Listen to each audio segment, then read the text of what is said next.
Hello everyone, and this is my review for WWE NXT on February 17th, 2016. And you know, this week's NXT did a lot more focal point in the terms of making the story happen inside of the ring versus promos. Though you did have a couple of promos in there with, I believe, Diana Purrazzo. Talking about, I like the fact that they did this. Before her having another match with Asuka, they talked about what happened in her last match with Asuka. And I like the aspect that they went this route and they went that way of going with it. Because it, you know, kind of throws the history out there and makes you kind of want to get into the match a little bit more. But also her having the promo with Dana Brooke and Emma kind of makes you lead to believe that maybe they're finally coming up with something for her in the terms of having more of a character down the line and probably teaming up with Dana Brooke and Asuka in the very near future. As for her match with Asuka, alright match, a little sloppy in certain areas, but overall not a bad match with them. Kind of another area of, you know, they let Purrazzo get some matches, Diana Purrazzo get some more offense in this time before Asuka eventually took over. And in the end, obviously they're using this match more of building Asuka up as more of an unstoppable force, and of course the aspect, you know, just her, you know, smiling when she's getting hit, just gives off that ever so, you know, creepy factor to it. And she does such a good job with Asuka does such a good job with her facial expressions and trying to convey off that she's like this extremely tough woman that actually likes pain. And maybe they're going to use that for like a feud with her and Nia Jax here in the very near future, because obviously you got someone who's kind of out there and loves dishing out pain but loves taking it as well, versus a woman who's been considered a dominant force and can pretty much dominate any of the other women at any given time. So we'll see if that's the route that they're going, or if they're going to go a different route with it as well, because they did tease the whole Bayley versus Asuka thing to go along with it. The opening match with Enzo Amore, Big Cass, and Jason Jordan and Chad Gable with against Dash and Dawson and Blake and Murphy match. Good 8-man tag match.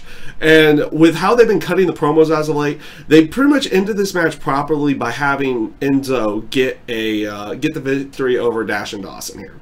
I think this is a good way of going. They've been teasing the fact that they're going to have another match, and this is a good way of giving that aspect to it and making that work for them in this case. So you know, you can have that in there, and now you can have those two teams technically have another match, because they now got a match. Like Enzo and Cass got a win over Dash and Dawson in a match, and they actually get the pin over them. So it makes for an actual reason to have another match between the two of them.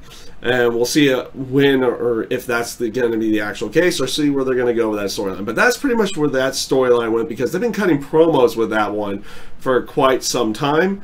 Now it was more time for them to have some kind of in-ring interaction, which was pretty much this match here. So, again, not a bad 8-man tag. I thought it was a good way of going, and it was a good way to end it because of how they've been working promos as of late.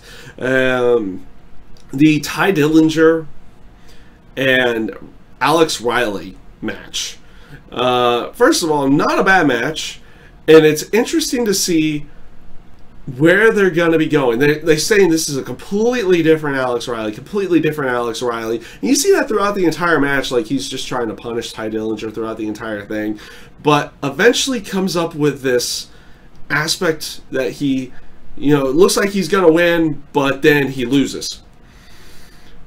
It's an interesting way of going. We'll see how they work this with the character. Is it going to be an area where like he just continually gets rolled up or something like this in every single one of his matches, and then eventually just frustrates him to a point of going completely overboard on someone?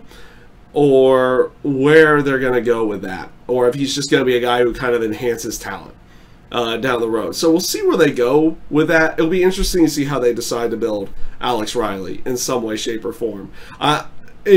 you've seen it so many times where they've caused it to where it's like you continually lose, you continually lose, you continually lose, and then either the character just snaps and goes off on everybody and then starts winning, or they just decide to use them as enhancement talent down the road. So we'll see what they decide to do with Alex Riley in this case. I think they're coming up with something, and it's going to be more in the instance where he completely goes off the deep end and starts going after everybody. You also had the promo with Nia Jax and Eva Marie, basically building up a tag match between Bayley and Carmella from the ending of last week's show, where Eva Marie and Nia Jax attacked both Bayley and Carmella and setting up that tag match. Decent promo cut by the both of them. Actually, this promo wasn't bad. Eva Marie sucks in the ring. She completely sucks in the ring, but this is probably the first time that I've seen a decent promo from her. So at least something's improving. At least something is improving on her end. We'll see how they work next week's match, if it's just going to be mostly Nia Jax, or how they decide to work this match with Eva Marie, Nia Jax, and Carmella and Bayley. So we'll see how they decide to work with everything. But this promo, not bad. I'll have to at least give credit where credit's a little bit due here. There wasn't a bad promo from Eva Marie and from Nia Jax in there, so they did at least a decent job there. And you see some kind of improvement from Eva Marie.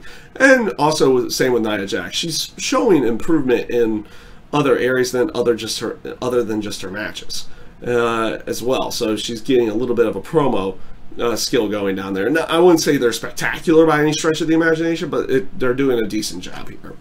And this leads into the main event of the night, with it being Samoa Joe and Sami Zayn for the #1 contendership. You got a quick promo backstage with William Regal with Baron Corbin, kind of teasing it that maybe Baron Corbin will interfere in this match. I mean, trying to get back in his get his way back into it. I kind of like the stare down between William Regal and Baron Corbin. Obviously, with Regal not putting him back in the match, and then Corbin kind of giving an ominous line towards the end, kind of indicating something's going to happen with William Regal here.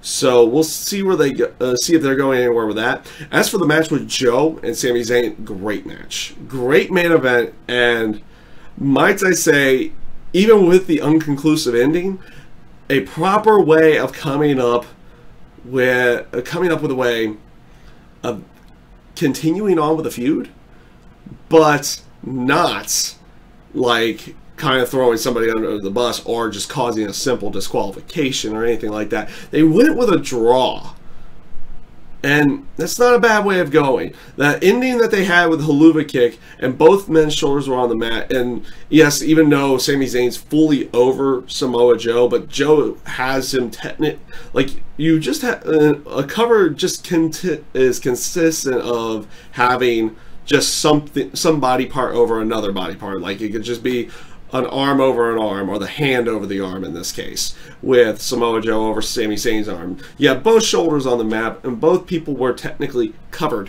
in this case. And a good way of going with a draw and probably continuing on with the storyline, trying to make a #1 contender here in the very near future. I like where they're going. They're probably going to have some kind of special match for it.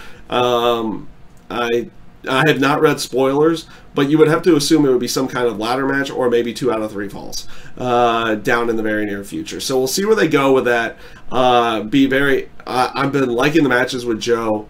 I've liked the matches with Joe and Sami Zayn. The one with the triple threat and how they made that in, and this one-on-one here as well. Their interactions with each other are really good. You can tell that they're just, they're fluid and on the same page when they're in their matches. I liked how everything went. I liked the aspect that you have William Regal coming out there at the end and saying, I need a #1 contender. The referee trying to get both guys to back off, saying, I can't tell you who it is because I'm calling it a draw in the end.